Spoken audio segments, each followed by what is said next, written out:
Salut les amis et bienvenue dans la Mangatech de Sebi. Aujourd'hui, nous allons parler des achats manga de ma copine et ceux que j'ai achetés personnellement. Vous aussi, dites-moi vos achats en commentaire, alors abonnez-vous et installez vos petites fesses sur un canapé moelleux, mangez un donut et bon visionnage.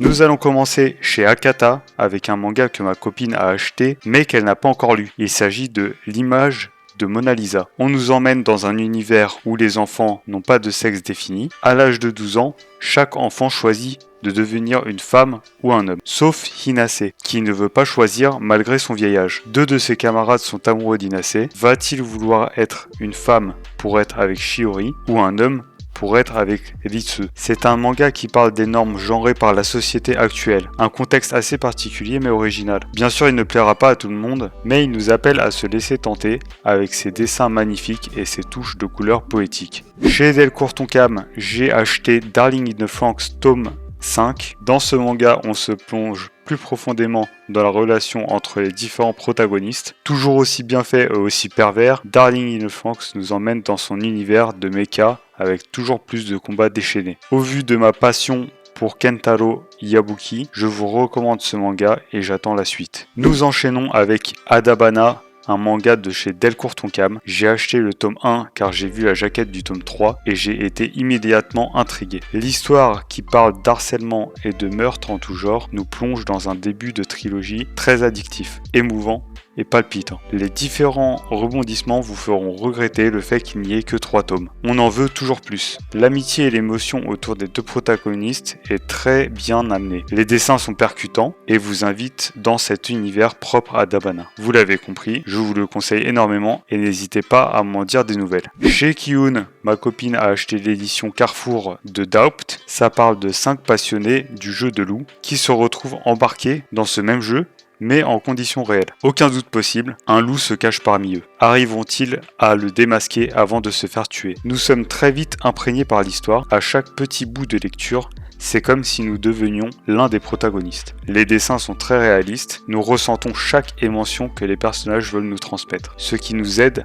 à nous fondre dans l'univers. Après Doubt, elle a acheté aussi Judge, un manga du même auteur. L'intrigue est similaire, mais elle n'a pas encore eu le temps de le lire, donc ça va être difficile de vous en donner un avis. Rendez-vous dans les prochaines vidéos pour peut-être en parler davantage. Le prochain manga, c'est Les Liens du sang par Shuzo Oshimi, qui nous parle de Seiichi, un adolescent trop couvé par sa mère. L'amour maternel va-t-il le faire sombrer dans la folie? C'est un manga psychologique que je n'ai pas encore lu pour le moment. De base, je l'ai acheté pour ma copine, mais je vais probablement me laisser tenter car ça a l'air incroyable. Chez Kurokawa maintenant, j'ai acheté, comme d'habitude, le Spy Family tome 10, un manga que j'achète tout le temps à sa sortie. Je pense que je n'ai plus besoin de vous le présenter tellement ce manga a fait du bruit. Dans ce tome, nous allons suivre le passé de Lloyd, un côté plus sombre qu'on peut apprécier tellement le manga est tourné principalement vers l'humour. J'ai apprécié ma lecture de ce tome malgré le fait que Spy Family commence à devenir un peu long. Je pense qu'il devrait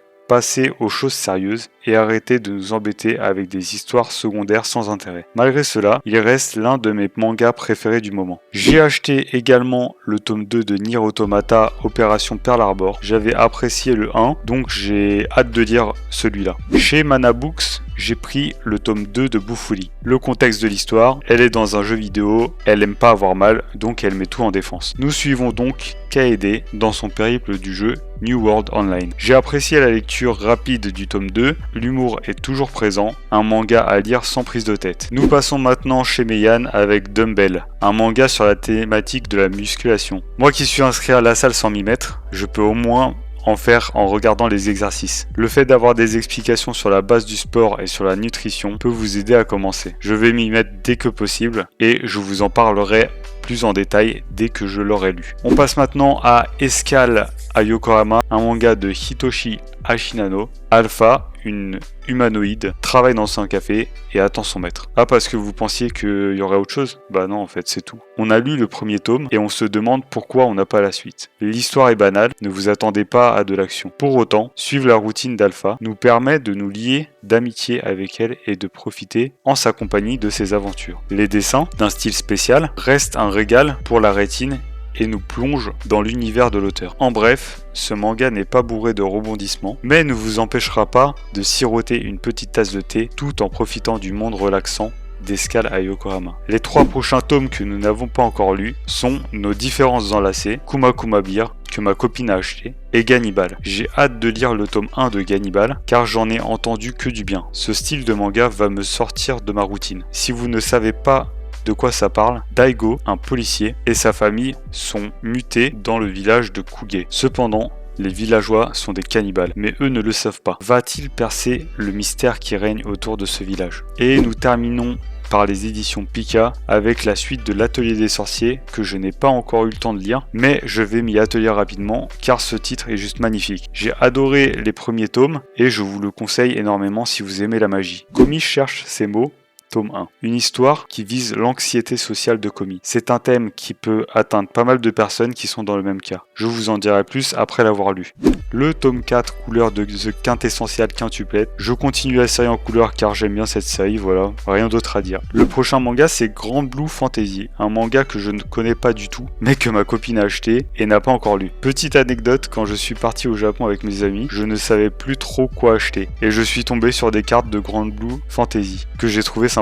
Sans savoir ce que c'était, je les ai achetés. Du coup, ça m'a fait rire quand elle a pris le manga. Je vais forcément le lire et vous en dire plus dans les prochaines vidéos. Le dernier achat de ce mois, c'est le pack starter de Blue Period. Un manga de peinture que je voulais découvrir à tout prix. Donc je suis ultra content de les avoir achetés. Maintenant, il faut que je les lise. L'histoire parle de Yatora, un jeune lycéen qui a tout réussi, mais il ressent un manque. Jusqu'au jour où il passe devant un tableau, et là c'est la révélation. Il va tout faire pour rentrer dans une école d'art et devenir peintre. Voilà mes achats pour le mois de novembre, j'espère que ça vous a plu. N'hésitez pas à me dire en commentaire ce que vous avez acheté ou ce que vous allez encore acheter, et je vous dis à la prochaine. Salut!